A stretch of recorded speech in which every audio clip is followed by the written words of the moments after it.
everyone! Welcome back muli dito sa ating YouTube channel. Naway nasa mabuti po kayong kalagayan kasama ang inyong mga mahal sa buhay at para naman sa mga subscribers natin na nasa malayo. Isang napakalaking sakripisyo ang ginawa upang may mabago ang kanilang buhay at buhay ng kanilang pamilya. Dasal ko po lagi ang inyong kaligtasan kasi karamihan sa inyo na ibang bansa para may mabago ang takbo ng kanilang buhay. At para sa lahat po, nasa Pilipinas ka man o nasa ibang bansa, dasal ko po lagi ang magandang kalusugan ng bawat isa sa inyong lahat at kasama na rin ang bawat miyembro ng inyong pamilya at dasal ko rin po ang tagumpay ninyo sa kung anuman ang inyong inaasam-asam at pinagdarasal araw-araw. Kung bago ka pa lang, huwag kalimutan mag-like, mag-subscribe at click yung notification na meron tayo, yung notification bell para lagi kang mauuna at makakasabay ka lagi sa mga live at mga vlog na meron tayo dito sa YouTube channel natin. Tulad din ng mga nag-send na sa akin ng donation, you can actually send the screenshot of your donation sa Facebook page po natin. Araw-araw nagbibigay ako ng mga motivational post sa Facebook page po natin. Another way of giving hope sa bawat isa sa inyo. Sa vlog natin ngayon, pag-uusapan natin at ibabahagi ko sa inyo, ituturo ko sa inyo, ano ba itong golden garlic at bakit maganda ito na isama natin sa paghahanda natin ngayong 2026. Bakit nga ba pinaniniwalaan na ang golden garlic ay humahatak ng maraming pera, ng maraming tagumpay, lalong-lalo na sa mga negosyante dyan, sa mga naghahanap buhay dyan?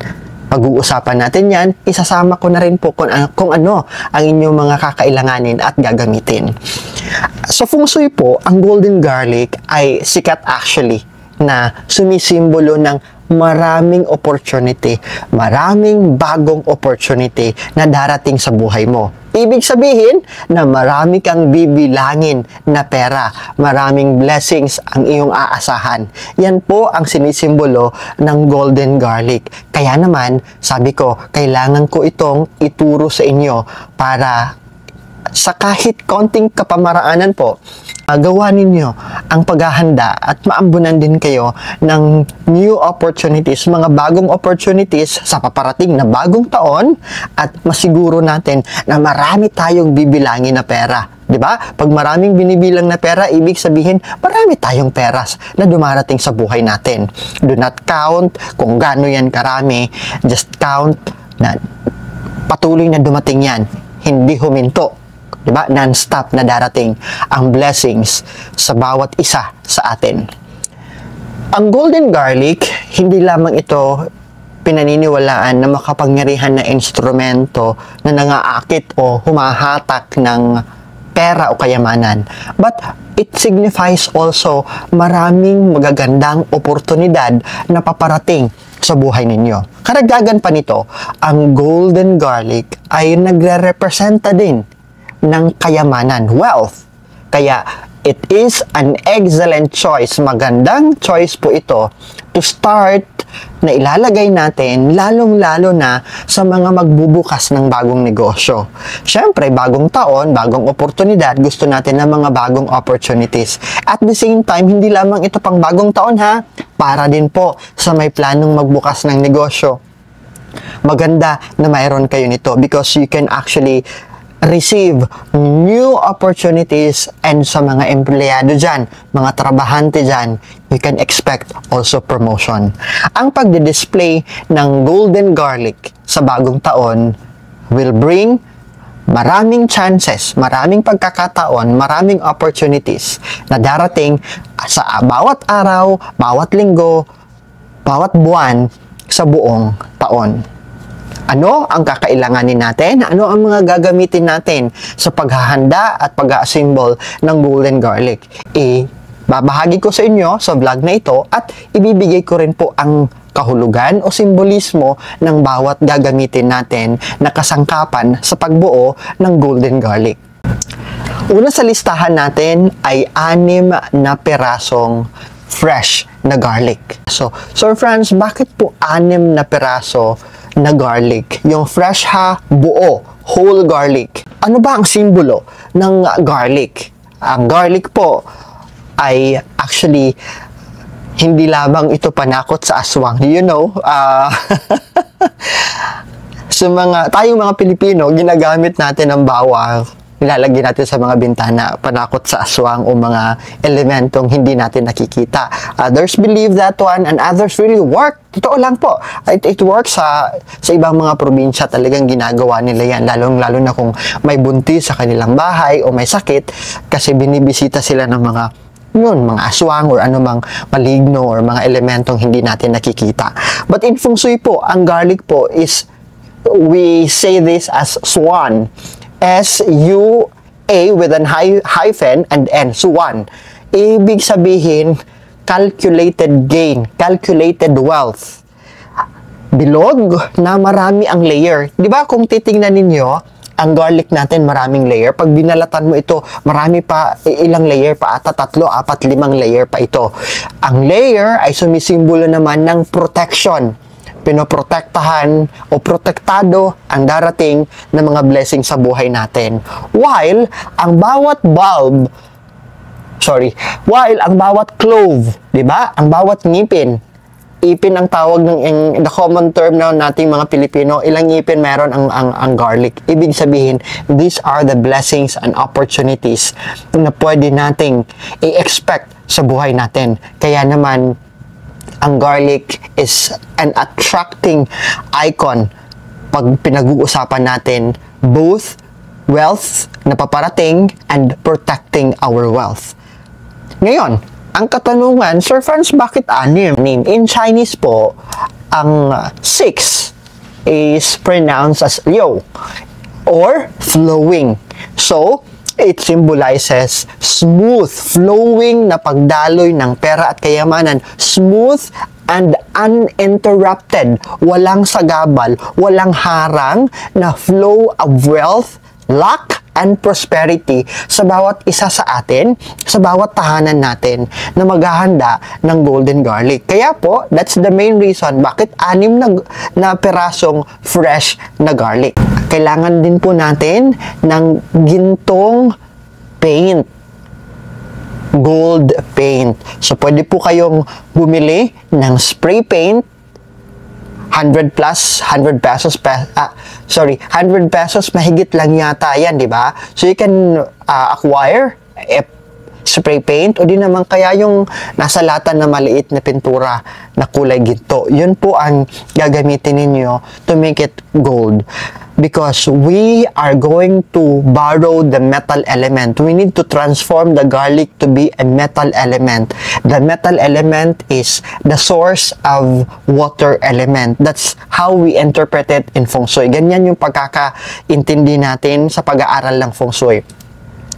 Ang water element ay makukuha galing sa metal element. At yan ang kulang natin sa 2026 water element. Kaya, we will create a metal element. And gold is not only a metal symbol, but at the same time, gold is a symbol of wealth at kayamanan.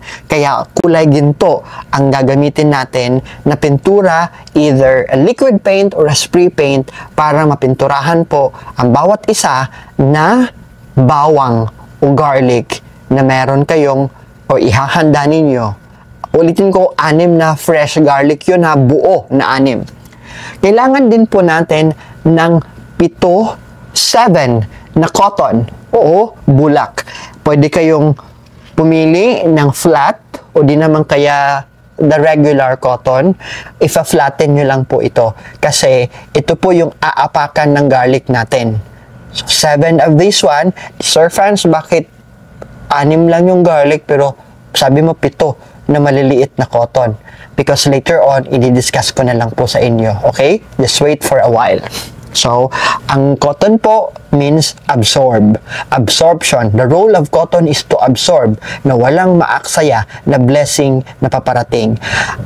And at the same time, mapapagaan din po ang pagdaloy ng pera o kayamanan na papasok kung naghahanap buhay tayo, kung may negosyo tayo, o kung nagtatrabaho tayo. Kailangan din po natin na 9 na perasong butil ng bigas. Ang pipiliin nyo po kung maghahanap na kayo sa lagayan nyo ng bigas, yung buo talaga ha, hindi yung durog na bigas. 9 na peraso na rice grain o butil ng bigas. Ano ang sinisimbolo nito, Sir Franz? New harvest. Since it's a new year, new beginning, we wanted a new harvest of blessing. Kaya gagamit tayo ng 9 na perasong butil ng bigas. And 9 stands for period 9, and period 9 is good for 20 years. So we wanted that the blessing will last for 20 years sa buhay natin. Gagamit tayo ng bigas. Kahit anong kulay po ng bigas ha, puti, brown, yellowish, o anumang kulay ng bigas meron kayo, basta yung buo at 9 na perasong butil ng bigas. Kailangan din natin ng maliit na plato, bilog, o platito, saucer. So, pwede kayong gumamit ng ganito. Pwede ring may design, pwede ring may kulay. Nasa sa inyo na po yun. Transparent, may kulay, may design. Basta wag lang po plastic ha. You can make use of a babasagin, ceramic, porcelain, basta wag lang po clay, basta wag lang po yung tinatawag natin na plastic. You can also make use of a wood na platito. Kasi dito natin ilalagay, i-assemble yung 6 na garlic at yung 9 na perasong butil ng bigas at yung mga cotton or bulak na sinabi ko sa inyo. Kailan ito natin gagawin? Siyempre, andyan na naman yung katanungan, Sir Franz, kailan namin yan ihahanda? On the last week of December, bago umapak ang bagong taon. Binibigay ko sa inyo ito ng maaga ngayon kasi hahanapin nyo pa saan kayo makakabili ng spray paint or ng gold na pintura. Pwede nyo orderin din online. Siyempre, maghihintay kayo for the shipping of that package na pintura ninyo. So, binibigay ko na ng maaga. And at the same time, alam ko, garlic, padali lang mahanap. Nasa palengke lang yan. At magpipintura pa kayo, ipapadry nyo pa yan para hindi basa, hindi didikit dyan sa cotton. So, inagahan na natin. So, mahahanda nyo na. Wala na kayong dahilan na hindi nyo pa ito mahahanda. Ang pagkaka-assemble po nito, ipapakita ko. Ito po, paikot. Paikot po siya ilalagay. And then, sa pinakagitnang bahagi, ilalagay nyo naman po yung cotton and then ipapatong ninyo yung 9 na peraso ng butil ng bigas, okay?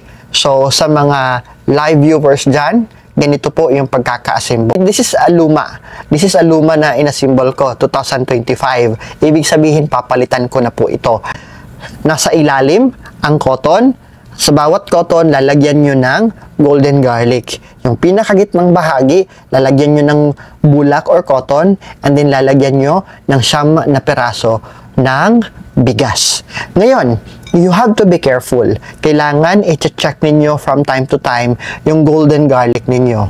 Bakit, Sir Franz? At just like this one, meron every time kailangan yung palitan pag may masisira na. Hindi nyo dapat hahayaan na magtatagal ng ilang araw o ilang linggo na may masisira na sa golden garlic. Paano nyo malalaman na may sira na sa golden garlic na yan?